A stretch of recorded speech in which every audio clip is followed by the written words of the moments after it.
Hi, everyone. Welcome to Josh and Tim Talk Sports. It's just me today. Josh was supposed to be here. I'm not sure what's going on.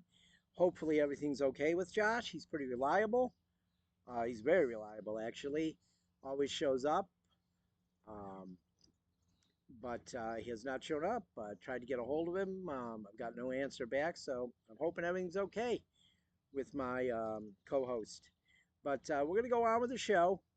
Um, we have, I feel like one topic today, Guardians talk today, because the Guardians deserve everything right now because they're 31 and 17. They've played great this year, and they just really deserve to be, um, you know, talked about, not ignored, not will it last? No, they deserve to be talked about for what they've done so far. They're off to one of their best starts in franchise history. They're actually tied with the same record they had in 1948 when they won the last World Series. They're one game behind the record they had in 1920 when they won the World Series. So this deserves to be talked about. They deserve to be the focus of this show today. And they're going to be the focus of the show. So here's what we got. Through 48 games, they're averaging 4.86 runs a game. And the negative people will say, well, wait until they play good teams. Well, they have played good teams. They've played 20 games against teams over 500, 21 games against teams over 500, and they've averaged 4.6 runs a game against them. Yeah, that's a little lower than their average, 0.26, but it's still more than a half run better than they averaged all of last season. So they're improved. Anyone that wants to still talk about, they're not improved, they couldn't improve, they didn't spend money, you probably should just go away now because they're definitely improved. And they're still playing well.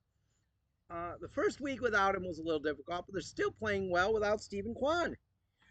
They brought up Jonathan Rodriguez yesterday, nicknamed J Rod. Hopefully, he he gets a chance to play a little bit. Kyle Manzardo played yesterday, double. So drove in a run, the third run. So hopefully some of these young guys continue to get to play. Freeman started to come on. Jimenez is hitting better again. Ramirez and Naylor. Ramirez has been hot. Naylor has been in kind of a slump. I didn't realize that until I looked at my fantasy team today. It's been a little bit of a slump, but he's going to start hitting again. Bo Naylor's still struggling a little bit, but you know, Sunday, the positive I took from Sunday, the most positive thing, um, um, the ninth inning was top of the ninth was not positive. That was a disaster, but they ended up winning the game. Good teams overcome, and they did. But the positive I took from Sunday was Tanner Bibee. It's the best he's looked all year, against a division opponent who thinks they're good. But we know the truth. They're now 5-0 against the Twins. But Bibee pitched really, really well on Sunday. And that was great to see. It was just great to see. There was no you know, he didn't have any innings where he just looked terrible. And he had done that thus far this year. That was, I think, was his best start of the year. So that was really good. That was good. I think we all were happy to see that. Like I said, the ninth inning was terrible. Um, but 31 and 17, I don't think very many people thought they'd be 31 and 17 at this point. So they got 6 games until the 1/3 mark. The way they've been playing, they'll go 4-2 or 3-3. That's the pace they've been going somewhere in between there. So 3.5, 2.5 maybe, because 4-2 is a little above. But let's go with 4-2. Okay, then that puts them at 35 and 19. That's a pace to win 105 games. So that's pretty darn good. And that's the pace they're on. I don't know why we have to say, wow, they can't do that. No, they can't do that. Why can't they do that? If they were if they were 17 and 31, no doubt everyone would be saying, yeah, they're on pace to win they're on pace to win 54 games, and this is what we expected, you know. But when it's the opposite way, we can't stay positive. We can't be positive. Negative is okay in Cleveland when it comes to the Guardians and the Cavs. Positive, not okay. But I'm going to stay positive. I'm not saying they're going to win 105, but that's the pace they're on right now. I'm going to say between 95 and 100 is what they're going to win. The 100 mark is special. It really is. I think the team has only done it 3 or 4 times. I don't believe they did it in 1920 or 1948. I know they did it in 95. We know they did it in 54. They did it in 2017. But so I think it's 3 times that they've won 100 games. 100 would be very special. I'll take 95 though if it wins the division. Kansas City's nothing to joke about though. Kansas City's the real deal. I have a feeling. I'm not sold on that their pitching will be this good the rest of the way. But hey, if we're going to say the Guardians could keep up this pace, we got to say the Royals will keep up this pace. So with this pace that's going right now, the Guardians should win the division by 4.5 or 5 games. But you don't know. What would be great about that is that there'd be a wild card from the Central too. There'd be a division winner and a wild card. And I love when there's a wild card from the Central because people rip on the division so much. But to see a wild card from the division would be really nice. It would be really great. So I yesterday um, was the return of Frankie Lindor. Yes, it's Frankie. That's what he told us after the first game when he played at Lake County in 2012. He could have said to the New York media, I've moved on from Frankie and I like to be called Francisco now. Don't deny that you said that you wanted to be called Frankie. Don't deny that. Don't say that the 2 guys, myself and my partner in that press box for 20 years, don't say that we were lazy because we called you Frankie. No, we asked you. He asked you, is Frankie okay? And you said yes. You 100% said yes to us calling you Frankie. And then when the other reporters that cover the tribe came to Classic Park, one of them that has been there a long time and is one of the most respected baseball writers of all time, he asked us, what do you call him? And we told him, Frankie. There was no laziness about this. I think Francisco Lindor owes us an apology for calling us lazy. We were not lazy. We were calling him what he told us we could refer to him as. Okay? It wasn't lazy, Francisco. We treated you with the utmost respect when you were at Lake County. You were an 18-year-old kid. We weren't lazy. We weren't lazy. You know what I didn't do? I didn't take a nap during the rain delay of the World Series in 2016. Didn't do it. Didn't do it. Wasn't playing in the game, but I still didn't do it. Okay? If we want to talk about lazy, you admitted you weren't in shape going into the 2019 season. Okay? And you got injured. Okay? I wasn't injured that year. I was able to do my job. Okay? I wasn't making nearly what you were making. All right? So, when we're going to talk about lazy, let's be real. All right? We weren't lazy. We called you what you told us to call you.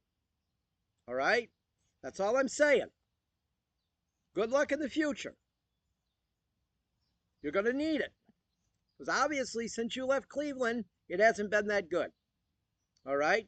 And, I think it's kind of karma that you miss the winning.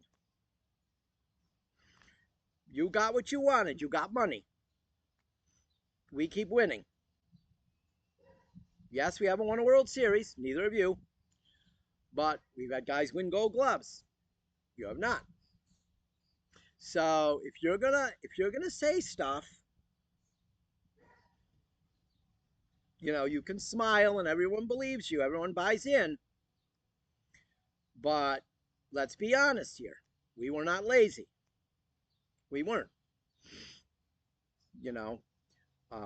So I just, I had to get that out. I think that people defending him need to know the true story, and I just told the truth. I told the true story. That we asked him, and he said yes. Frankie was fine. We weren't being lazy. Okay, so I think I've spent enough time on him. I think I have. I think I've spent enough time on Francisco Lindor.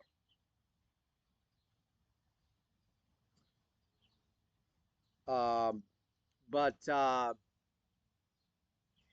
we, you know, it's insulting when you would do something like that, because we,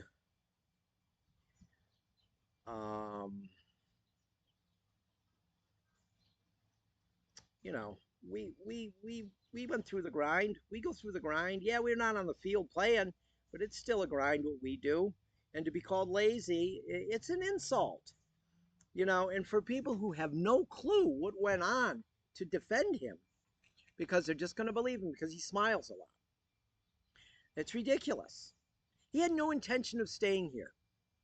I knew that the first time I talked to him in media day at Lake County. He had no intention of staying here. He knew he couldn't get the money here. He knew it was a smaller market. He knew he could say whatever he wants, and people believe whatever he says because he smiles and he's a superstar, and we believe superstars.